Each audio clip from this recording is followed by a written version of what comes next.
नमस्कार, मैं पिंटू सिंह यादव आप सभी का स्वागत करते हैं हमारे ऑफिशियल चैनल टेक्निकल दुनिया में। चलिए आज हम बात करेंगे और आज हम आपको जो है केबीसी के बारे में बताएंगे कि केबीसी में किस तरीके से, जैसे मैं वीडियोस बनाया था कि आप रजिस्ट्रेशन कैसे कर सकते हैं, आप सोनी टीवी का जो सॉफ्टवेयर है उस पर आप जो है अपडेट कैसे कर सकते हैं, अपने क्वेश्चंस को, उसका जो क्वेश्चन आते हैं उसका आंसर कैसे भेज सकते हैं और आप अपने मोबाइल के माध्यम से किस तरीके से जो है उनको मैसेज कर सकते हैं। तो ये सारे प्रोसीजर मैं ऑलरेडी जो है अपने चैनल पर अपलोड कर चुका हूँ। तो आप वहाँ पे अगर आपको कंफ्यूजन है, आपको दिक्कत है, आप फिर से करना चाहते हैं तो आप जाके वहाँ से वीडियोस देख के आप कर सकते हैं। लेकिन आज मैं जो आपके बारे में बताऊंगा और आपको मैं जो केबीसी के बारे में बताऊंगा वो जो है फर्दर प्रोसीजर है। देखिए अब क्या है कि जो क्वेश्चंस, तो जो 21-22 तक जो क्वेश्चंस आएंगे उसको तो आप अप्लाई करते रहेंगे, उसको तो आप देते रहेंगे, ठीक है। लेकिन क्या होता है कि प्रत्येक दिन के रैंडमली सिलेक्शंस होते हैं कुछ नंबर, तो हो सकता है कि अगर आप पहले दिन अप्लाई किए हैं तो हो सकता है कि आपके नंबर पर कॉल आ जाए। तो कॉल आने के बाद की क्या प्रक्रिया है उसके बारे में हम चर्चा करेंगे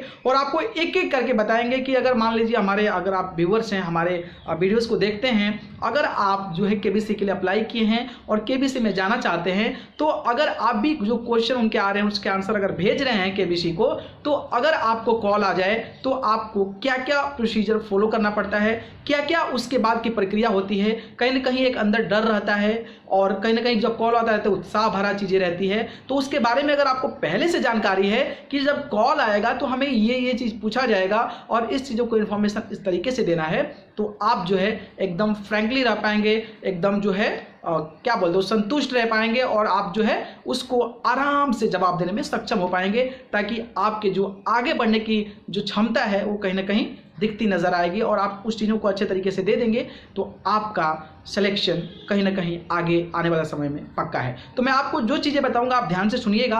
अगर आपके पास कॉल आता है तो उसी तरीके से उसको पेश कीजिएगा ताकि आप जो है अगले दौर में, अगले चरण में पहुंचने में सक्षम हो पाए। तो सबसे पहली चीज़ है कि जब भी आपको केबीसी कॉल करता है तो केबीसी आईबीआर सिस्टम के माध्यम से कॉल करता है। आईबीआर सिस्टम मतलब आपको कंप्यूटराइज कॉल आते हैं, जैसे कि आप देखते होंगे कि बहुत सारे आपके कंपनीज के कॉल्स आते हैं, तो उस प्रकार से जो है आईबीआर कंप्यूटराइजिंग सिस्टम के माध्यम से जो आता है और उस पे क्या है कि कंप्यूटराइज तरीके से आपको कुछ पूछा जाता है और आपको जो है बटन के माध्यम से प्रेस करना होता है, बताना होता है, आपको वो इन्फॉर्मेशन देनी होती है।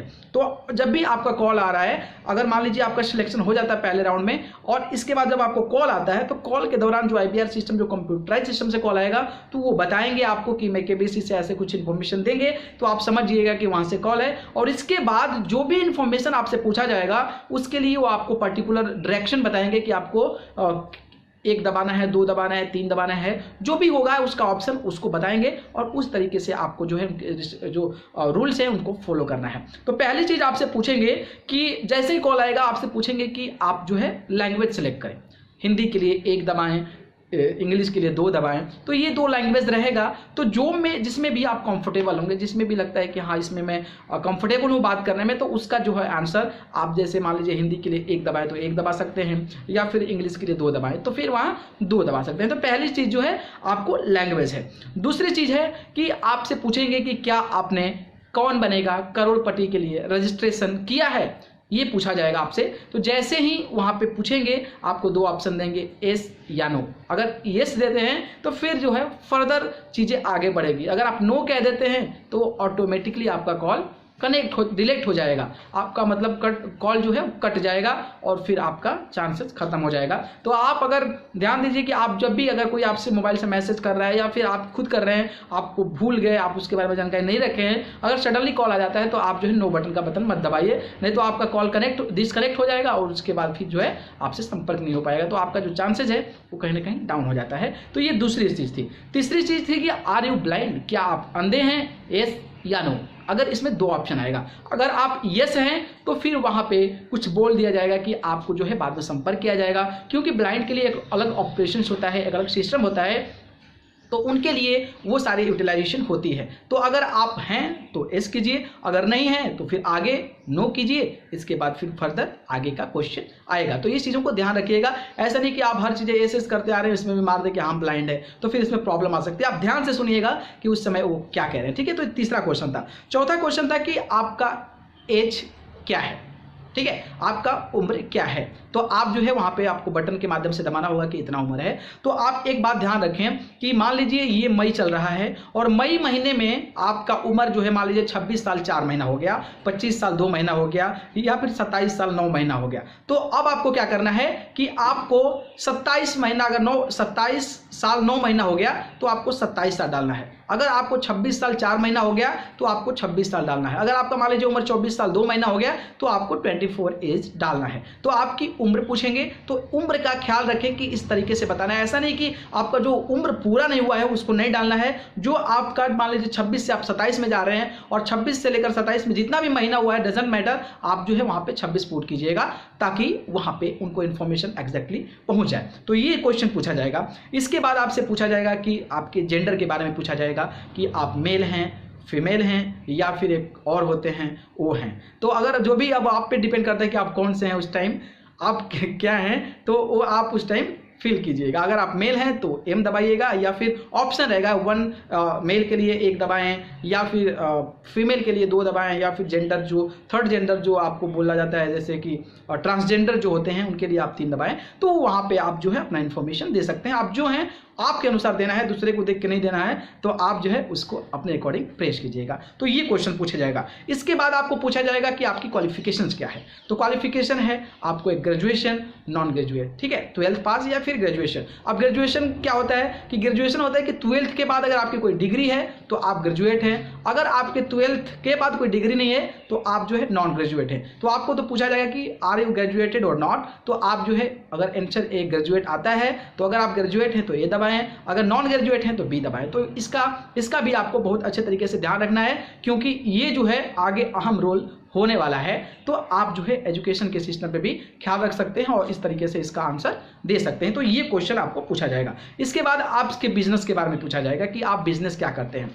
तो आप बिजनेस अगर करते हैं तो आपको भी ऑप्शन आएगा कि अगर आप डॉक्टर हैं, इंजीनियर हैं, या ऐसे हैं तो वहाँ पे वो आपको कॉल के माध्यम से बताया जाएगा कि अगर आप ये हैं तो 1 दबाएं, ये हैं तो 2 दबाएं, ये हैं तो 3 दबाएं, अगर आप कुछ नहीं है तो 4 दबाएं, या फिर इससे अलग करते हैं तो उसके लिए वहाँ पे ऑप्शन आएगा और आप देख लीजिएगा उस टाइम कि आपको क्या पूछा जा रहा है, किस टाइप का ऑप्शन आ रहा है। तो आप जो है अपने माइंड से वहाँ पर ध्यान दीजिएगा। तो लेकिन क्वेश्चन जो होगा इसी प्रकार का होगा, ठीक है। तो आप इसको ध्यान से और आराम से एकदम कॉन्सेंट्रेट होकर भरना है। थोड़ा सा भी गलती करेंगे तो फिर आपको इन फ्यूचर दिक्कत हो सकती है। अगर आगे टर्म तक जाते हैं तो, या फिर इसी के बाद आप फिनिश्ड हो जाते हैं तो ये प्रॉब्लम आ सकती है। तो आप जो भी फॉर्म भरेंगे आपको ध्यान से एकदम शांत जगह पे चले जाना है और सुन के आराम से भरना है।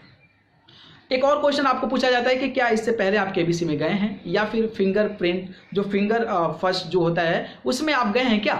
अगर आप गए हैं तो एस दबा दें, नहीं गए हैं तो नो दबा दें। अगर गए हैं आप, अगर यस दबा देते हैं तो फिर आपका खत्म, मतलब मामला खत्म। क्योंकि ये नियम है, ये रूल है केबीसी का कि अगर आप एक बार वहां पे जा चुके हैं देन आपको दूसरे बार चांसेस नहीं मिलता है केबीसी में सम्मिलित होने का, केबीसी में हिस्सा लेने का। तो अगर आप जो हैं एकदम सही तरीके से इंफॉर्मेशन दे दीजिए, नहीं तो वहां पे पहुंचेंगे तो फिर दिक्कत हो सकती है। और अगर उसके वायलेट्स करते हैं तो फिर समझ रहे हैं कि और प्रॉब्लम हो सकती है। तो अगर आप कभी केबीसी में जा चुके हैं तो ध्यान रहे कि आप जो है उस ऑप्शन को देखकर और अच्छे तरीके से फिल करें, ठीक है। तो ये सारे क्वेश्चंस आपसे पूछे जाएंगे। आप वीडियोस को बार बार देख लीजिएगा, इसको बार बार देखते रहिएगा तो समझ में आ जाएगा क्या क्या पूछा जाएगा। तो ये सारी चीजें आपको सेकंड जब कॉल आता है देन आपको ये सारी इंफॉर्मेशन पूछी जाती है। इसके बाद क्या होता है कि 3 क्वेश्चंस आपको पूछे जाते हैं और 3 क्वेश्चंस में 2 ऑब्जेक्टिव क्वेश्चंस होते हैं और एक क्वेश्चन होता है जैसे कि नियर बाय, मतलब अप्रोक्सीमेशन टाइप का कोई क्वेश्चन होता है। तो मैं जो 2 क्वेश्चन है उसके बारे में बताऊंगा पहले कि जो 2 क्वेश्चंस होते हैं वो ऑप्शन बेस्ड होते हैं। जो अभी जो आप अगर मैसेज कर रहे होंगे तो जिस तरीके से वो आ रहे हैं उसी प्रकार के वो मैसेज होते हैं, ठीक है। तो मान लीजिए पहला क्वेश्चन ऐसे पूछा जाएगा, उसका ए बी आंसर सी है, पूछेंगे, वो बताएंगे, कॉल पे बताएंगे कि ये ऐसा पूछा जा रहा है और इसका आंसर ए ये है, बी ए है, सी ए है। तो आपको पूछा जाएगा कि इसका आंसर क्या होगा। तो आप जो है डी या फिर 1 2 3 4 करके जो भी उस टाइम आपको सुनना पड़ेगा कि क्या दे रहे हैं, उनकी क्या जो नई पॉलिसी है वो क्या है, तो उसके अनुसार आप आंसर दे सकते हैं।